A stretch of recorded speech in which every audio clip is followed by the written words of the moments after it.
Eh bien, bonjour. Alors, je suis obligé de bien lire, parce que j'ai horreur qu'on écorche les noms et les prénoms. Vous êtes Hassan Fodé, Diané, Lukaku, mais vous êtes plus. Enfin, le Lukaku, vous le laissez de côté. Je le laisse de côté pour l'instant. Comment c'est un Africain qui laisse de côté le parti? Ça, c'est pas possible. Ça faisait un peu trop long en fait. Ah bon? 3 prénoms et un nom de famille, ça faisait un peu long. D'accord. Alors, pour l'information, vous êtes né à Brazzaville, au Congo, et vous êtes auteur, illustrateur de romans et albums jeunesse. Et en ce moment, vous vivez à Montpellier, c'est voilà, ça? en ce moment, je vis à Montpellier. Précédemment, je vivais à Orléans. J'ai vécu à Orléans entre 2004 et 2008. Et ensuite, je suis allé à Tours pendant un an, et puis Montpellier. Alors, mon cher Hassan, comment vous est venue l'envie, l'idée d'écrire des histoires, si je comprends bien? Eh bien, j'ai commencé à écrire en 1998 au Congo, durant un événement qui a bouleversé ma vie, c'est la guerre. En 1998, nous avons été entraînés dans une terrible guerre civile et ma famille a trouvé refuge dans le petit village, et là, j'ai pris conscience que la vie pouvait basculer du jour au lendemain, et j'ai décidé de devenir écrivain au lendemain de la guerre, voilà, pour raconter ce que j'avais vécu, pour dénoncer ce que j'avais vécu. Et là, vous avez écrit des histoires. Alors, il y a des titres de vos écrits.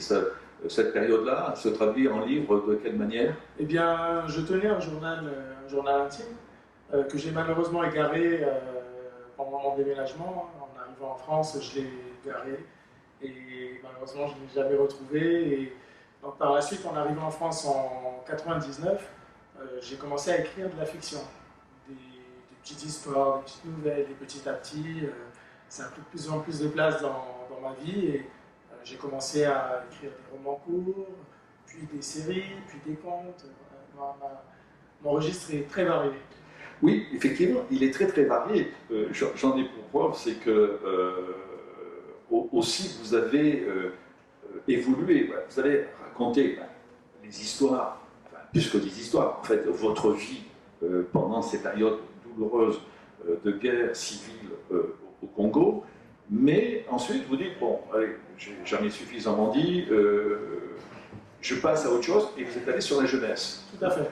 Je suis allé sur la jeunesse, donc en 2000, j'ai commencé à écrire une saga fantasy que j'ai bien développée, qui compte 9 albums maintenant, et j'ai publié le premier tome de cette saga en 2015, sous forme de roman numérique, et au moment de le lancer en version papier, il faut préciser que je suis auto-édité, hein. J'ai lancé ma petite mise en édition, et au moment de le lancer en version papier, j'ai vu que le roman papier pour ados traversait une crise majeure en termes de vente. Donc c'était très risqué de publier en version papier. Et entre-temps, j'avais cette petite idée des Florafé, des petits albums jeunesse que j'écrivais, que j'avais imaginé à Orléans en 2007, que j'écrivais, que je dessinais par pur loisir.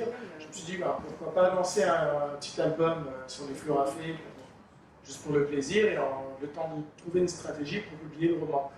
Et peu de temps après l'apparition du premier album de la collection, après la Cactus, les parents sont revenus vers moi, et il y a eu un réel engouement autour de la série. Donc 3 ans plus tard, donc aujourd'hui, la série compte une dizaine d'albums, et je me focalise donc sur cette série-là, et je retournerai probablement l'année prochaine vers le roman. Oui, et avec une particularité, pas une particularité, vous écrivez en français. Tout à fait, j'écris en français. Vous n'avez pas aimé, vous n'avez pas voulu publier quelque chose dans votre langue natale? Eh bien, ma langue natale, c'est français. J'ai 3 langues natales, le français, le lingala et le kikongo. Oui. C'est compliqué de publier, d'écrire comme ça des romans? Pourtant, il y a des Africains. Vous avez par exemple Alain Mabonkou qui a ses romans qui sont traduits en lingala.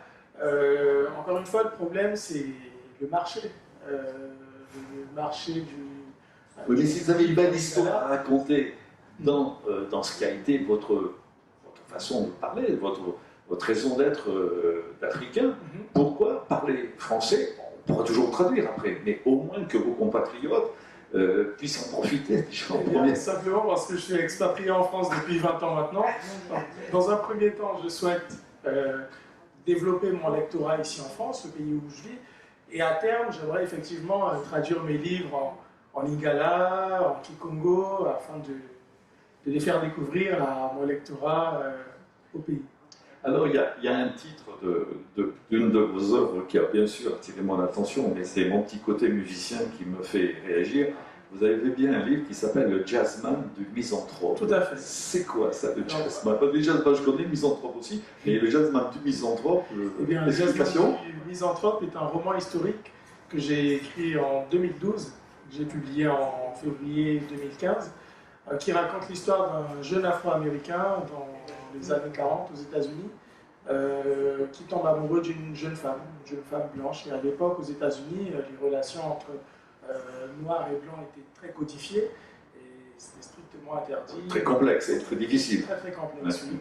Bon, mon héros vit à New York, donc il a une liaison avec cette jeune femme et cette jeune femme s'enfuit. Elle quitte les États-Unis pour la Norvège.